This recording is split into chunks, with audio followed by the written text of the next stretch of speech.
Olá, vamos para mais um vídeo do canal Renda na Mão. Imagina só, acordar com aquela certeza de que as finanças estão seguras, não importa o que aconteça lá fora no mercado. Essa é a grande promessa do livro Inabalável do Tony Robbins. E aqui a gente vai mergulhar a fundo nos argumentos dele e tentar entender como a chave para a liberdade financeira talvez não esteja em fórmulas mágicas, sabe? Mas sim em desenvolver uma mentalidade forte e preparada.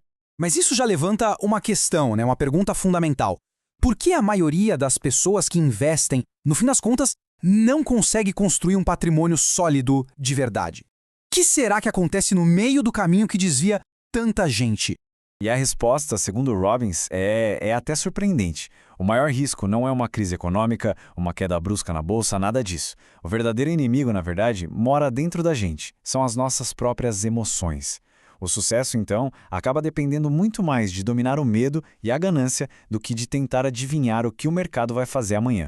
Ok, tá bom. Mas como a gente faz isso na prática? A resposta, segundo o livro, está em 4 regras fundamentais. Pensa nelas como se fossem os pilares que sustentam uma fortaleza financeira, sabe? São os princípios essenciais para construir uma riqueza que dure de verdade. E que princípios são esses? Vamos lá. Primeiro, e o mais importante de todos, não perca dinheiro. Segundo, buscar o que ele chama de retorno assimétrico, e a gente já vai ver o que é isso. Terceiro, minimizar os impostos de forma inteligente. E quarto, diversificar, mas diversificar absolutamente tudo. Parecem simples, né? Mas o poder delas está em aplicá-las juntas.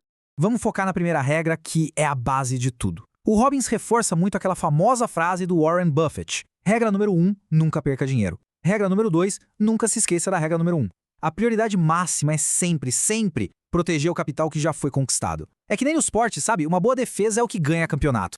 Agora vamos para um conceito que pode, mudar completamente o jogo. A busca pelo tal do retorno assimétrico. É basicamente assim que os maiores investidores do mundo pensam. É um jeito de abordar o risco de uma forma muito mais inteligente.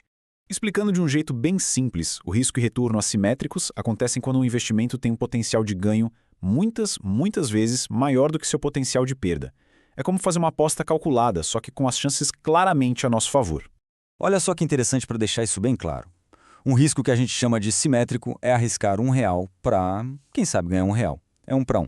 Agora, um retorno assimétrico é arriscar esse mesmo R$1, mas com o potencial de ganhar 5, 10, quem sabe até mais. A diferença no potencial de retorno é brutal. Então, o ponto crucial aqui não é fugir do risco a qualquer custo. Isso, convenhamos, é impossível no mundo dos investimentos. O segredo é saber escolher os riscos certos, aqueles em que a recompensa potencial justifica e com folga a exposição. E antes de irmos para a nossa defesa final, tem o terceiro pilar, minimizar os impostos. Não se trata de sonegar, claro que não, mas de usar as estratégias que a lei permite, como escolher investimentos com vantagens fiscais, tudo para que uma fatia menor dos ganhos vá para o governo. E isso nos leva direto para a quarta regra, que é a grande defesa contra o inesperado, o poder da diversificação. E como isso ficaria na vida real? Bem, aqui a gente tem um exemplo de carteira, inspirada no livro e adaptada para a nossa realidade no Brasil. Vamos com calma aqui. Temos 40% em renda fixa, que é para buscar segurança. Depois, 30% em ações, pensando no crescimento ao longo prazo. Mais 20% em fundos imobiliários, para gerar aquela renda mensal. E, por fim, 10% em ativos internacionais, para se proteger de crises só aqui no Brasil. É um balanço, um equilíbrio bem inteligente. E aqui que está a grande sacada. Ninguém precisa ter bola de cristal para adivinhar o futuro se a carteira de investimentos estiver preparada para qualquer cenário. A diversificação constrói resiliência, e aquela ansiedade de acertar o timing do mercado, ela simplesmente se torna irrelevante.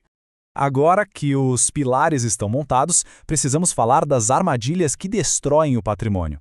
Pensa nelas como se fossem forças ocultas, invisíveis, trabalhando contra quem investe. Conhecer esses inimigos é o primeiro passo para se proteger de verdade.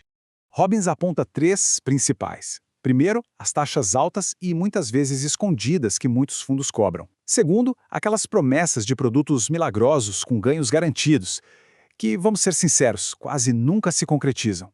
E terceiro, os custos de ficar comprando e vendendo ativos o tempo todo, uma coisa que corrói os lucros em silêncio. 2% parece pouco, não é?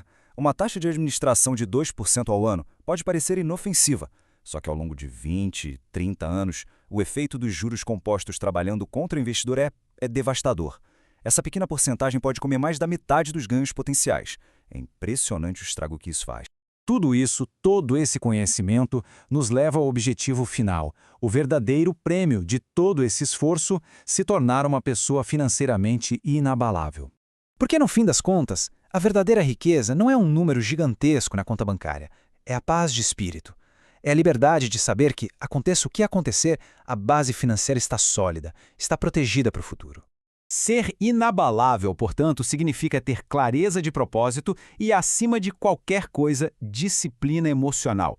É ter o controle sobre as próprias ações, em vez de ser uma marionete do pânico ou da euforia do mercado. E para a gente fechar, fica uma reflexão. O que uma verdadeira paz de espírito financeira mudaria na vida de alguém? Pensa nisso. O que seria possível fazer, sonhar, construir se o medo relacionado ao dinheiro simplesmente não existisse mais?